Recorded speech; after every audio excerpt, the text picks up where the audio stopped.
Hey, it's Kat Hurley from the Year of Magical Dreaming, and I'm really excited because today we are here with Josh Barad. He is the founder and CUO, that is Chief Uncomfortable Officer, of the middleseat.com, where he helps his tribe of uncomfortablists get over rejection, move through objection, and lead powerfully meaningful lives. I first learned about Josh when I was reading an article on Tiny Buddha. It's called Living an Exciting Life When You Fear Leaving Your Comfort Zone, and I'll be sure to link that below the video. It was a great article, and I'm just really excited to have Josh on the show because he is basically living the life of the Year of Magical Dreaming type dreamer. So he was the perfect guest to have on our show today. So welcome, Josh. I'm really excited to have you. Yeah, thanks for having me. Honored to be here and to be able to share with your community and realizing how much of a tongue twister all of that really is for anybody that's interviewing me to say. So glad to be here. Great, thank you. So let me start with this important question. Are you uncomfortable right now? Yeah. So recently, this is interesting that you bring that up. Recently, I've been just really even more honest and open with myself. So even right in this moment, like my truth right now in this moment is that there's definitely just like a little bit of this tension in my chest, like this nervous energy. And I think a lot of times in our past, we're told to, especially as men, like be a man, or even women, like sometimes they feel like they can't really express themselves. So I would say right now I'm feeling a little bit uncomfortable, but I'm also really excited and know that when I am uncomfortable, that's a message that I totally need to be embracing and share with the community. So it feels really good. Awesome. Yeah, my fiance and I have been talking about that a lot lately. She is a holistic health coach and natural food chef, so she does a lot of things that are in her uncomfort zone as well. And we were talking about the concept of being comfortably uncomfortable. Yes. So is that how you're feeling? Totally. Awesome. Good. Well, Josh has decided to go off the cuff for this interview, and I'm going to try to follow his uncomfortableness and do the same. So this is a bit of a stretch for me as well. I'm feeling a little bit on the uncomfortable side, but we're going to go for it anyway. So why don't you start? I've read a little bit about you on your website, inthemiddleseat.com. Why don't you, well, first of all, why don't you tell us what the in the middle seat means? Let's start there. Sure. So I like to throw this question back on those that ask me. So, Kat, I'm going to ask you, if you found yourself in the middle seat, whether it was on an airplane, like physically between two people, what comes up for you when you think about that or being in that situation? I never know whose armrest is whose, or where my elbows should go, or whether I have to have a conversation, or do I want to be open or closed to meeting people and networking. I'm all about the synchronicity of the person sitting next to you on the airplane, but sometimes you just want to, shut down and do your thing. So I agree with you. I hate the middle seat. Totally. So, and you're heavily into this work, right? So the average person, and not to say one person is more average than the other, but as humanity goes, we find this place to be really uncomfortable, uncertain, and even pretty awkward.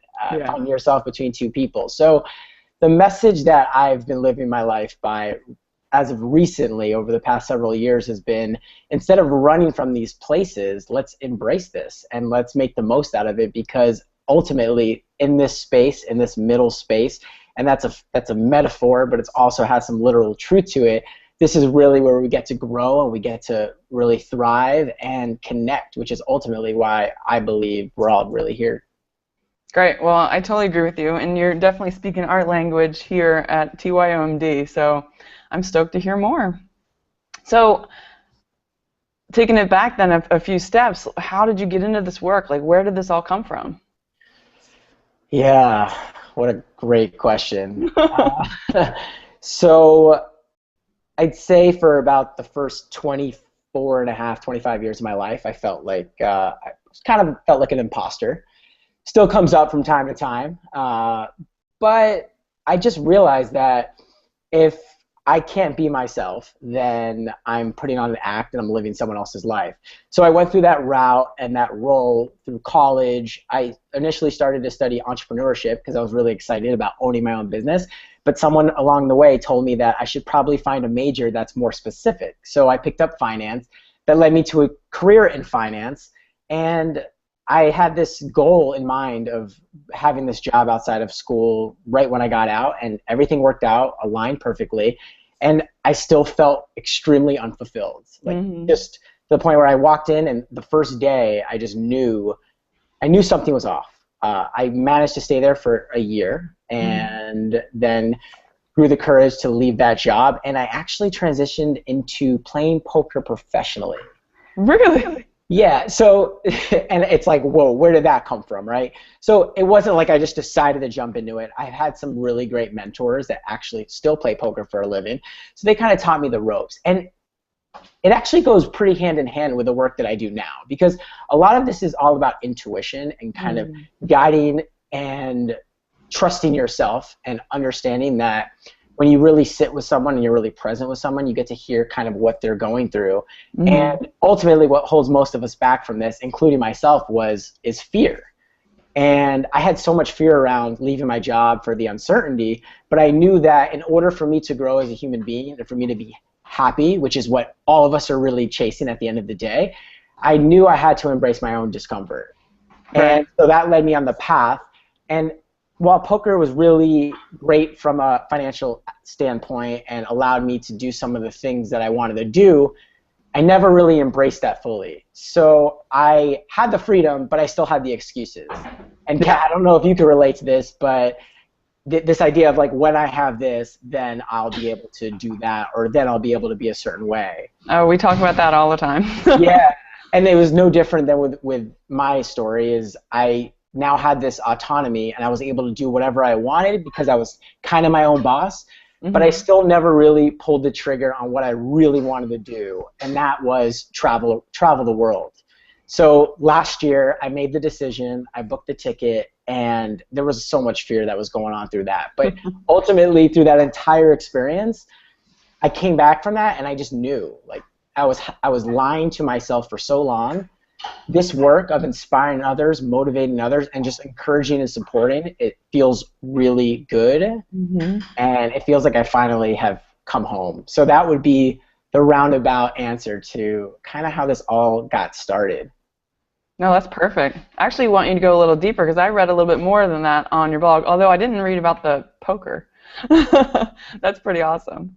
Did you wear like the sunglasses and everything? The whole thing. Oh, no, I love it. No, I didn't. And I always get, people always ask me, were you on TV? And not realizing that most poker players never make it to TV, but there's a lot of people that play for a living, and you can do really well with it. But that fulfillment piece was really what was missing in my life, and that's what what I realized is the core sole purpose of our life without that fulfillment. So that was really what allowed me to kind of realize, like, something's off here. But yeah, no glasses, no hat, just truth. Cool. I love it. So when you left for your trip, did you go by yourself? I mean, I read that you had just a backpack. Did you have it planned out? Like, what went on? Yeah, I actually started the trip off with some comfort. So I was staying with some friends that were living out there, but something felt off. Like, they were just living, they weren't really traveling, they were living there. And I was grateful to be able to stay with them for a few days, but I had a calling, like this, and not some higher spiritual thing, just like really, and I could just feel like something was off. And I had a friend that was backpacking in another country, and I was so grateful that he was like, hey, you should come meet me. And I decided I was going to meet up with him, and we connected, and we spent a few days together. And then after that, I realized something really powerful that's been one of my greatest teachers has been everything that we have or that we need or that comes up throughout our life, like, we're more than capable of dealing with. So after about 4 days of traveling with him, we kind of went on our own path. And so wait, where did you start? So I was in Thailand. That's where I started. Okay. Yeah, not realizing that not everyone knows the countries that I've been to.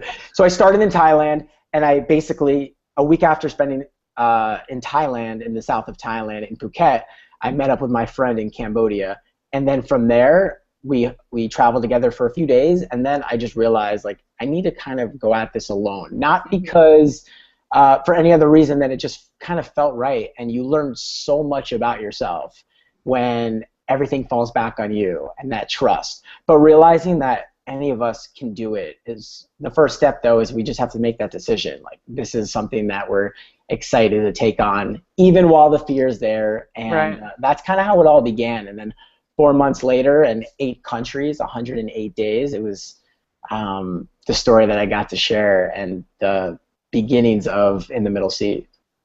That's awesome. I love Southeast Asia. I was there. I lived in Hong Kong for a year, and we went to Bali and Nepal. We were in Thailand. It's so cool over there.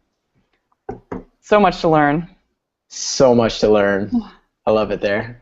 So what would you say during the course of your trip navigating everything? Because I know you had some big aha moments that happened during your trip. What would you say was your biggest failure? We'll start there. Whoa. On the spot. Let's dive deep. Dive deep. I'm glad now we're doing off the cuff, because now I don't know what I'm going to say.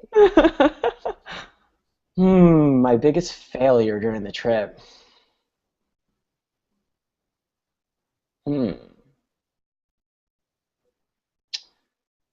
So I guess initially it was thinking that I needed to be somebody else to be able to backpack throughout. And I didn't really have the awareness or the understanding that this is something that I have within me, like that self-trust again, right? So I didn't fully like trust myself. So I guess as a failure in the beginning of the trip, I was kind of holding on to certainty and and that idea of being really comfortable, and not allowing myself to just kind of go into the unknown. So especially in the beginning of the trip. And yeah, that would probably be what it was. Like, just like not fully owning the fact that this is what I want to do, having a lot of guilt around that. Like, I know that can happen when people go traveling. They leave their jobs and then they ask themselves, who am I to go travel, right? Like, while all my friends are back home working the 9 to 5, I'm out in Asia just like sipping on pina coladas and hanging out with people from all over the world, but realizing like that's what I needed to do. And that was my biggest teacher is travel. Like, travel has become one of my biggest teachers in life because it's allowed me just to step into that. So a failure was just like thinking that I was selfish for doing this, or that I didn't have the trust in myself to be able to navigate that uncertainty. But realizing throughout my trip, like, it just kept coming back to, this is exactly where I'm supposed to be. Right. Agreed. Yeah, I think it's unique traveling through impoverished countries because it really plays with your identity.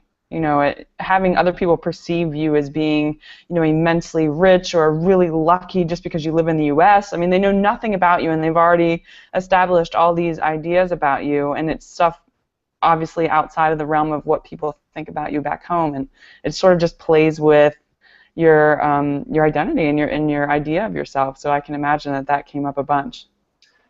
Completely shattered it. So I'm so glad that you brought that up. I think this is like a really key piece and I hope this resonates with your audience. Before I went traveling, there were things in my life that I thought were important. There were a lot of things in my life that I thought were important. And I'd say what travel allowed me to do is we all have a choice to be ourselves throughout our life, right? But when you go away, it's almost like you have this newfound opportunity because you're around people that you've never been around, and you could show up any which way you want. And for some reason, I'm glad that I did. I decided to show up as me and not hide behind anything, not act a certain way. Like, I was literally just being myself, and it felt really good. Like, it felt so good. So when I got back from that trip, I noticed that I went back to some old patterns. One thing about me is, like, I used to go out all the time before the trip, right? I used to go out to bars and stuff, and like, just a lot of my self-worth was kind of like wrapped up into like validation I received from women, and it was just like a really big part of like my identity. And I remember the Saturday I returned back from my trip, I went out to a bar with one of my best friends, and we were in there for like 10 minutes. And I looked around, and I was just thinking to myself, I'm like, what the heck am I doing here? Like, no judgments against the bar or the people that were in there, but it just didn't resonate with me the way it did before. And that's just like one example of things that I thought were so important to me, like going out, like God forbid staying home on a Friday or Saturday night. That was completely taboo, right? Mid-20s, I'm supposed to be going out, and never really a big drinker since college, and just really understanding that, like, I get to live my life the way I want to live it, not according to other people's standards. Right. I love that. Reaching out for validation from other people. So that's been a really painful process, but it's also been really rewarding. It's like removing myself from that need for validation from others.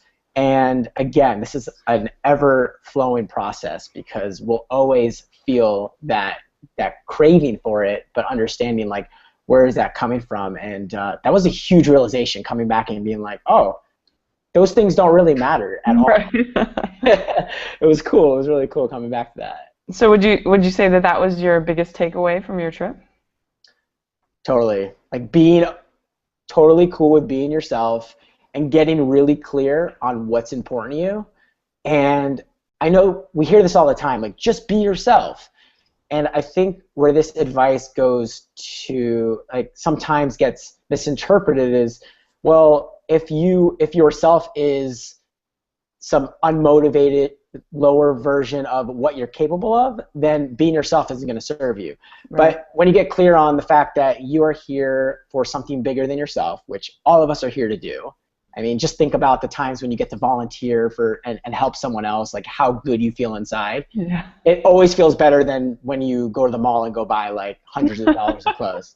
So right. Just case in point why we're all here. And then understanding, like, creating values around that and then living by those values and being in full integrity with those values, that feels really good. And that was a huge takeaway for me. It's like, okay, I get to do things that I want in the greater good of myself and others that will have both short-term and long-term benefit, not sacrificing one for the other.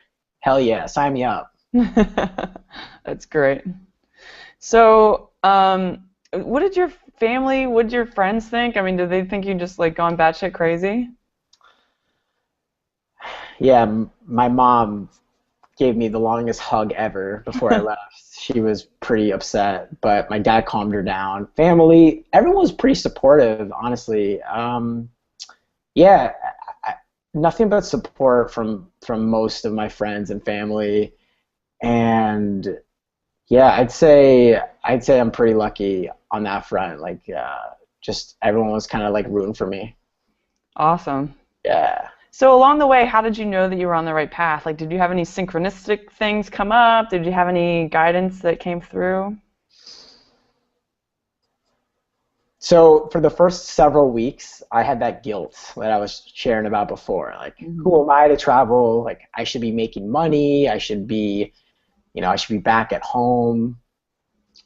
And I think I got to a point where I just realized, like, I can continue to think these thoughts. I could continue to feel guilty about what I'm doing, or I could just let the universe run its course and allow myself to be here, enjoy this moment, and however the chips may fall afterwards, allow that to be so. And along the way, I just felt like everything was just unfolding the way it was supposed to.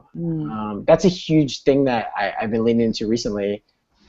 Even since my trip, like, just everything happens for the right reasons. Like, the first 25 years of my life, the reason why I wasn't myself is so now I can be here and share with you and your audience that it's okay. It's totally cool. Like, now I get to learn from that. And if I didn't do that, if I wasn't that way, then I wouldn't be where I am now. So everything just kind of unfolded. Like, there was tons of emotions throughout the time. I spent 10 days in a silent Vipassana meditation in the north of Thailand, where tons of things came up, and realizing some tendencies that I had that weren't serving me, and some emotions that arose, and just like all these things that just came up for me, and just realizing, like, yeah, this is exactly where I'm supposed to be. That's great. I did Vipassana in Virginia. Actually, I lived in Hawaii for 2 years, and then I came back and I did Vipassana here, and woo! Yeah, a lot of shit came up during those 2 years. Yeah. So let's talk about just a couple like keywords. I know a lot of times in this kind of work, some things get thrown out. I'm just trying to get your opinion on some just a couple buzzwords. So, what about magic?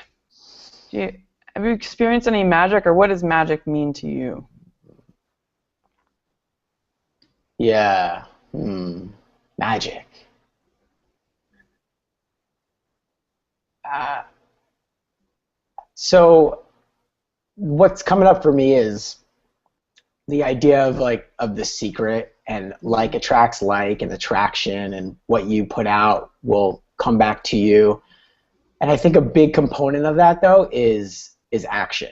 So magic happens when you have intention. So I've seen this in my own life where I'm being put into these opportunities that are presenting themselves, relationships. I just went to a conference a month ago out in California, and it was a men's conference, and there were 100 men there, and I wasn't going to go to that conference, but something triggered me to go to that conference. And that was just magic. But that magic would have never happened if I didn't decide to go. I had the excuses of, should I be taking this much time off from work and spending the money on this, and all of these things that kind of came up, and realizing allowing myself to take the action that was necessary to attend that conference, which blew my mind. I mean, it just was incredible. And I've created just some of the most deepest connections in my life, which is amazing to say, with just these men that all had the same intention. But again, it came from that action. So I'd say magic happens through action. Intentional action. Agreed. Good answer. You're good at this off-the-cuff stuff. So would you say magic is then synonymous with miracles?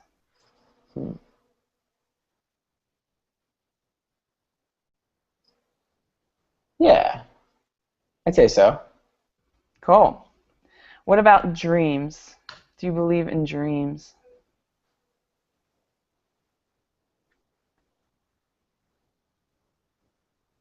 Yeah, I love when people share with me their dreams, right? That's beautiful, because we'll get on the phone and people will share with me dreams that they never share with anybody else.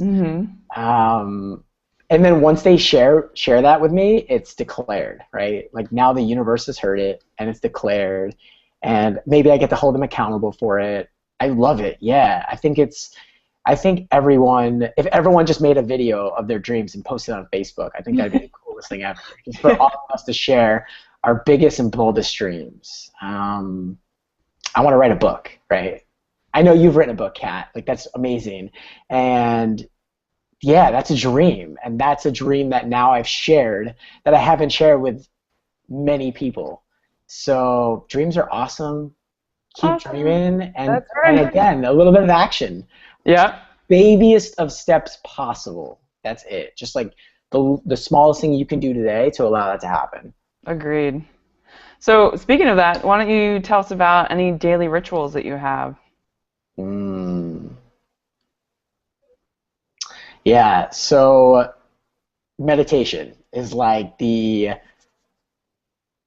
if there ever was a magic pill, I find that this would be it. And I know for so many of us, it's the most, it can be really difficult to implement this in a daily practice. But what it's done for me, it's really just allowed me to calm myself and center myself. And what I tell people is just don't think of it as the 20 minutes sitting Indian cross-legged style. Just for a minute, follow your breath for a minute with your eyes closed, sitting in a chair even, and just do that every day. And you might not notice something after one day, but yeah, totally rock some meditation and see if it helps you. There's what's crazy is there's science that backs this, that shows that the gray matter in our mind that is responsible for like creativity and just like relaxation and just like awareness and being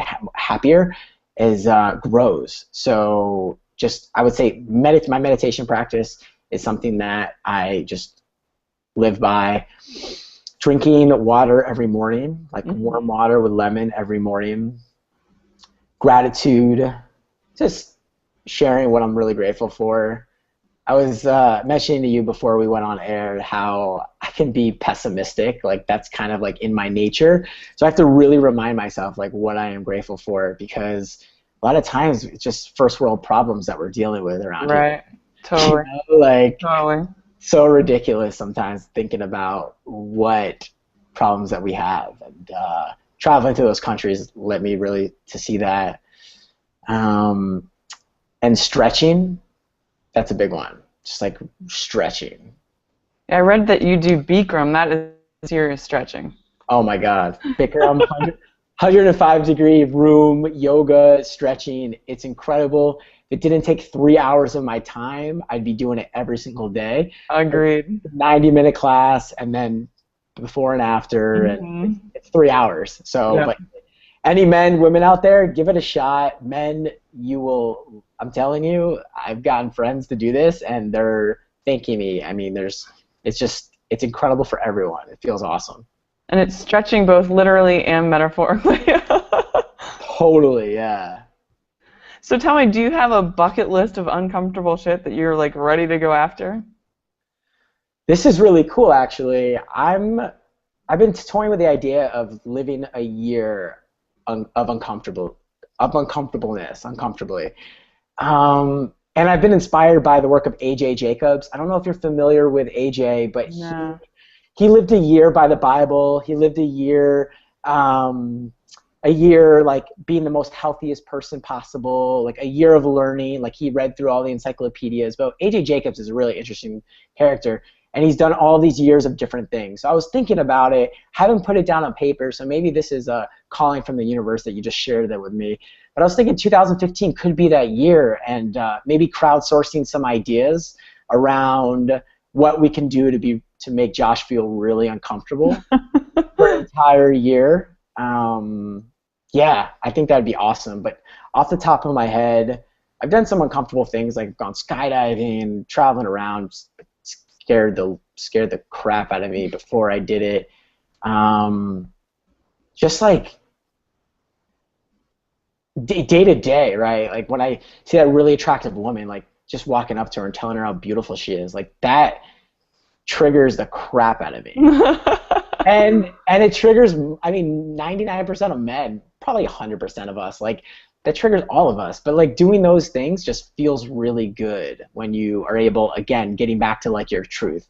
So just being really open about it, and when things come up that scare me, like how can I embrace this right now? How can I go do that thing that makes me feel uncomfortable? So Absolutely. I love it. So what are some consistent fear themes that come up? I know you've been talking a little bit about fears, but is there like something like, I know for some people it's money, or for some people it's career. What would be a consistent fear theme, do you think, that comes up in your life? yeah, probably really universal, like just not being good enough. Yeah, I mean, it all stems from that fear, all of it, right? Like failure, rejection. Yeah, like getting over rejection, like being totally cool with no, like hearing no a bunch, right? Steve Chandler, who's just a mentor of mine, he's an incredible coach. He wrote The Prosperous Coach and Wealth Warrior. I would definitely highly recommend his work. And he talks about how in the land of no is where you find the yes. So there's lots of no's, and like being totally okay with that. So I think there's some fear around the rejection and failure and being judged, and realizing my mindset has shifted recently, understanding that we all judge, like all of us judge. I'm being judged right now, like right this second. it's gonna happen, and understanding that when we judge someone else, it really does tell us a lot about ourselves. And it's cool, and we played a fun little game at the conference. Actually, I learned this at the conference, where it's a fear of mine is like judging others or being judged, and realizing if I judge someone else, so if I say like someone else is, I'm judging someone else for speaking too much or for being on that podcast or whatever it might be, like what that really says about me is that maybe like I have like some jealousy or some envy of, like, maybe like I want to be on that podcast, or Right. I want to be able to speak my truth more often and be more unapologetic about it. So definitely embracing like judgments, like judging and being cool with that, failure, rejection, like just allowing it all to be a game and like one massive experiment. But yeah, it's definitely still, there's fear there. Like I'm not going to sit here and be like, I'm fearless, because that's totally not the truth. And I mean, we all have that fear until we're 6 feet under. We'll all have that fear, and it keeps us alive. But it also like protects us from our truth sometimes. So allowing ourselves to like move past that and just allowing ourselves to like really live. Amen. So motivation is a big thing that we talk about at the Year of Magical Dreaming, because there is such a flux, one day you'll wake up and you'll just be on top of the world, and then the next day you'll just be like, just shot in the back of the head or something crazy. And so I know I talk about pretty candidly on the blog how my motivation, comes up and down all the time. How do you stay motivated? I love that you brought this up. This is awesome. Yeah, ups and downs and fluctuations. So high highs and low lows, part of life. Like we'll go through that at times. Really having that ritual that brings you centered has been a huge key for me. So like waking up, even if I'm feeling like a little bit on the lower energy levels, like first of all, making sure I'm sleeping enough. That's something I mentioned before, like minimum 8 hours a night. Getting really quality sleep. So quality sleep, like, and there's lots of resources out there that your audience could check out on sleep, but like getting really good sleep and being really present and aware and understanding that you're going to have these feelings are going to come up. But the truth of it is understanding your why. Like, and there's a gentleman by the name of Simon Sinek who wrote this, or he spoke at this incredible TED conference, and it's... Yeah, I already blogged about it. Okay, cool, yeah.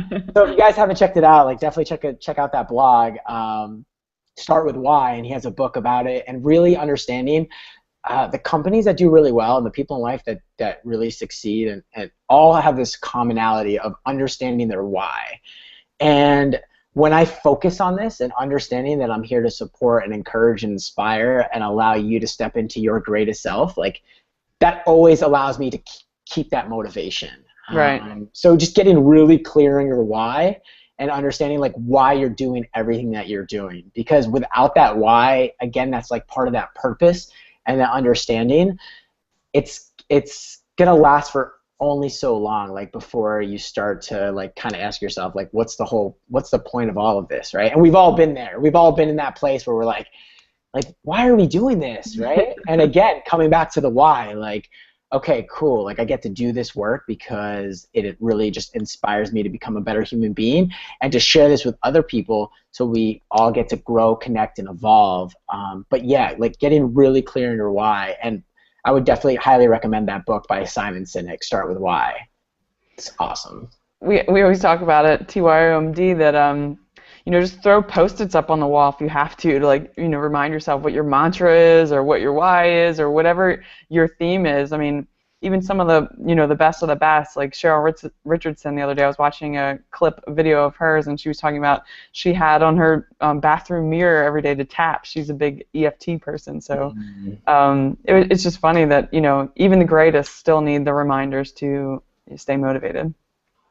Yeah, and even the greatest is wake up and think that part of them wonders if like this next thing they do might fail, or this next thing that they're not good enough for. So it's a universal fear that we'll all have, But it was a learned fear, because when we come into this world, it's literally the only things we're afraid of is loud noises and falling as a baby. Right. Like, we're enough. We're born. Like, we don't need to be more of a baby to be loved. Like, we're just unconditionally loved. And then we've been learned all of these things over the years. And now it's like our opportunity to really get back to the core of it when we were just a baby. Like, and just like spreading our love and really playing in this space. And it's a daily opportunity for us to like reflect back on this, and starting with why has just been just an awesome place to spread this your message, share it with yourself. And I like that post-it idea. That's cool.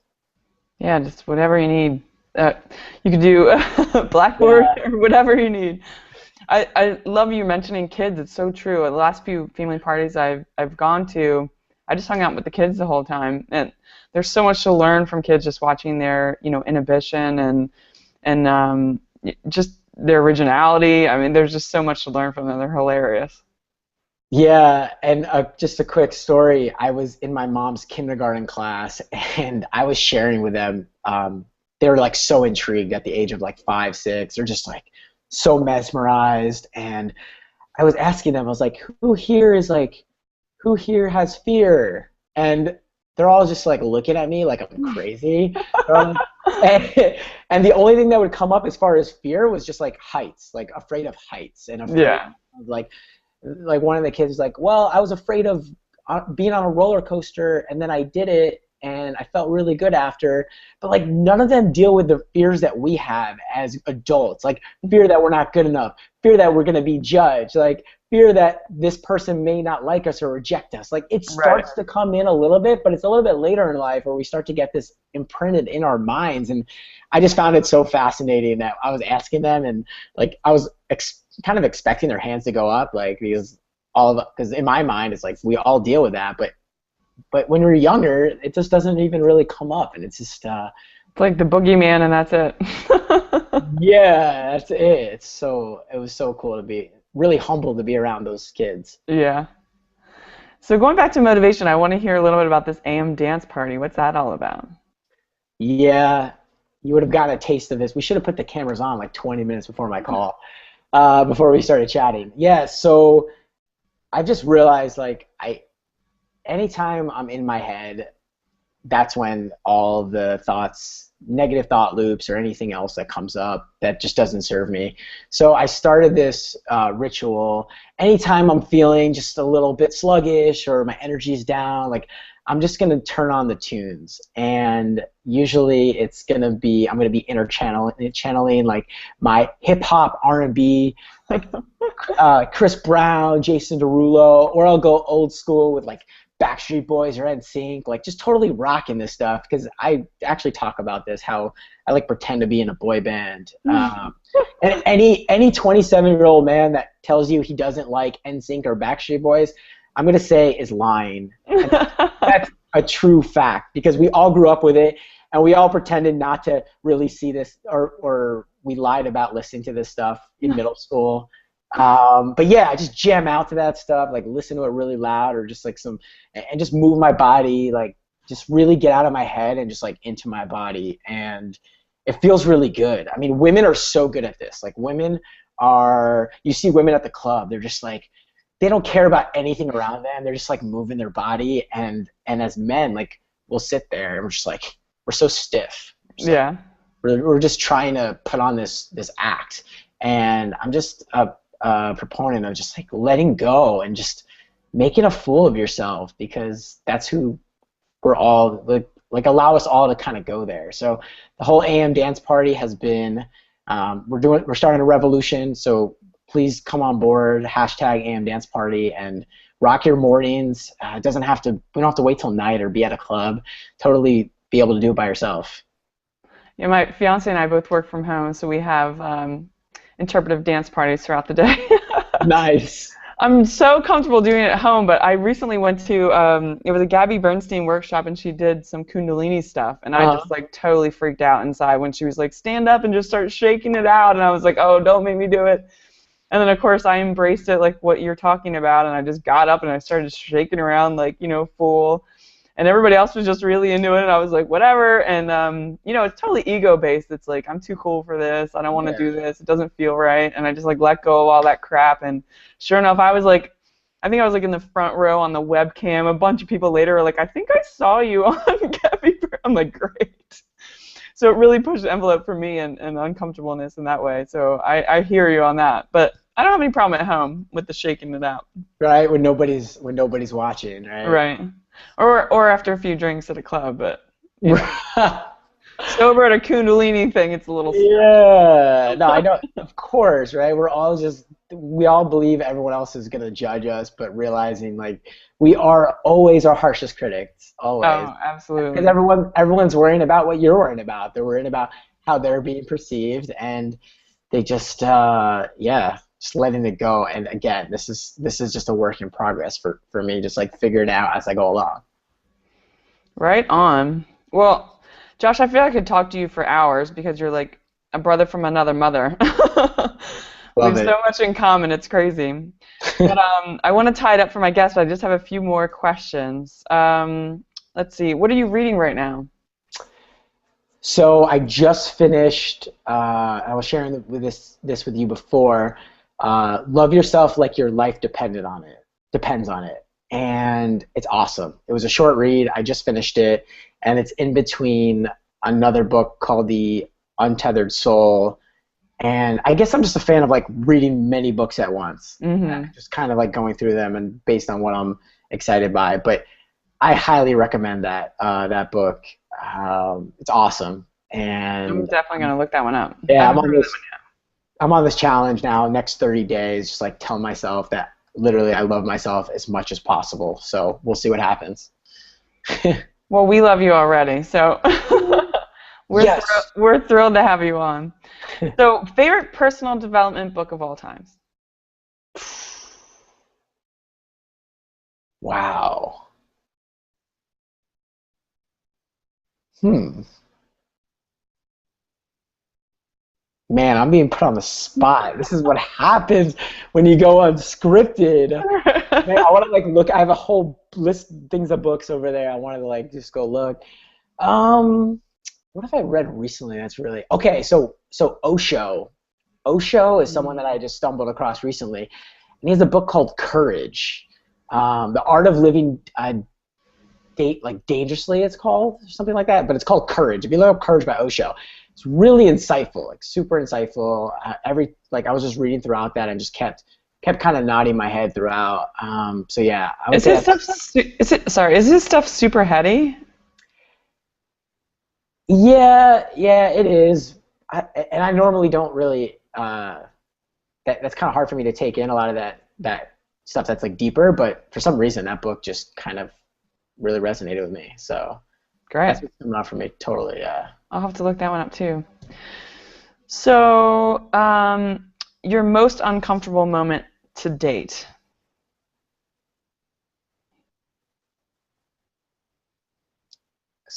Got skydiving. Has to be skydiving. See, I don't know if I can do it. Yeah, I'm trying to think if there was anything else. It's either skydiving or yeah, we're gonna go skydiving. That was freaky, especially because it was like a really small airplane. They had to like pry me out of the thing to get me to get me to be out 50,000 feet up, and it's all on video. And it's hilarious. But when I hit the ground, I wanted to go again. Wow. Metaphor for life. Yeah, I don't know if I can do that one. It keeps coming up, so I feel like it's gonna happen sometime. But I might have to be drugged or something. Yeah, we're gonna have to go. So what is on the opposite of that? Well, maybe not the opposite. Actually, not at all the opposite. Most proud moment that you've ever experienced to date?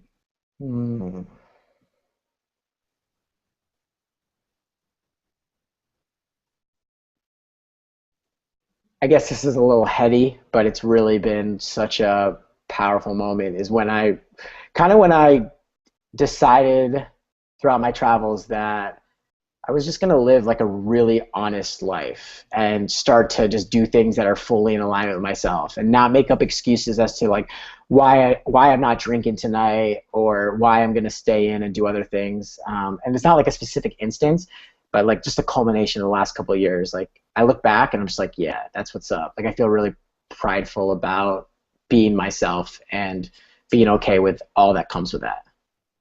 I love that. So just two more. How will you have known that you made it, or have you already made it? Yeah, just again, like going back to the truth of things, living in integrity, Mm-hmm. just being really like my actions, words, and experiences being completely aligned. As long as I'm living from that place, I've made it. Yeah, it just feels really good once I as I continue to declare that each moment and just be really open and honest with myself. Awesome. All right, lastly, what can we expect to see from you in the next year? A book, bestseller. What? Woo! What? No, I got to get started on that book. Honestly, Kat, I feel like this is now like on paper, basically.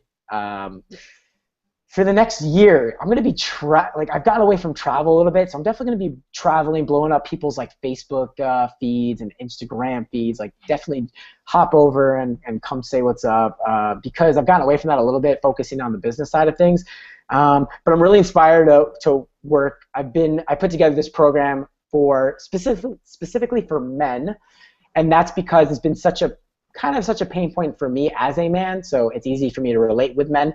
So it's a program that I'm really inspired by, and I'm taking 10 men on this journey to like completely and radically be themselves without apology, speak their truths, own who they are, and give their gifts to the world. So that's a 3-month experience that I'm super excited by, and that's just like the beginning of it, and I just can't wait to continue to spread this message and allow other people to step into their own light, because we need more of you to show up for us. This is awesome, and I'm just so blessed to be able to play in this space.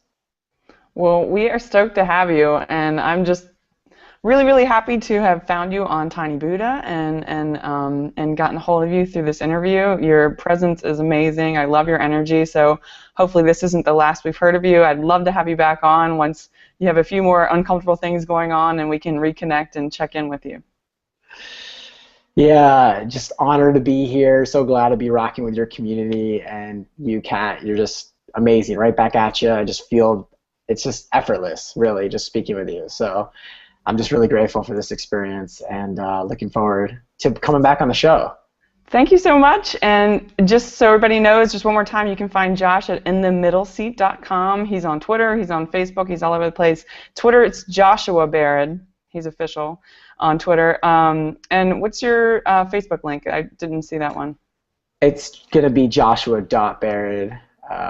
And then in the middle seat, we got a page over there with some inspiration and some cool stuff for you guys to check out. Awesome. All right, so great to talk to you, Josh. Have a great day, and we'll catch up soon. All right, continue to live uncomfortably, Kat. Will do. Bye, hon. See ya.